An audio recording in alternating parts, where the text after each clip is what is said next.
ഹിന്ദു വിശ്വാസപ്രകാരം ദക്ഷിണേന്ത്യയിലെ പ്രധാനമായും തമിഴ്നാട്ടിൽ ആരാധിച്ചു വരുന്ന ഭഗവതിയാണ് മാരിയമ്മൻ അഥവാ മുത്തുമാരി. മഴയുടെ ഭഗവതി എന്നാണ് മാരിയമ്മൻ എന്ന വാക്കിനർത്ഥം.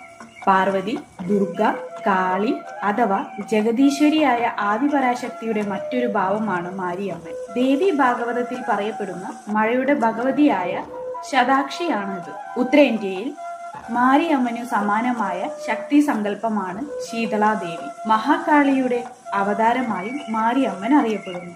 കോളറ, ചിക്കൻ ബോക്സ് മുതലായ മഹാമാരികളിൽ നിന്ന് മുക്തി നേടുവാനും മാരിയമ്മനെ ആരാധിക്കാറുണ്ട്. വരൾച്ച ബാധിച്ച പ്രദേശങ്ങളിലെ കർഷകരാണ് പ്രധാനമായും മുത്തുമാരിയെ ആരാധിക്കുന്നത്.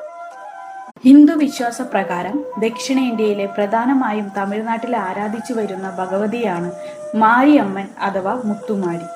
മഴയുടെ ഭഗവതി എന്നാണ് മാരിയമ്മൻ എന്ന വാക്കിനർത്ഥം. പാർവതി, ദുർഗ,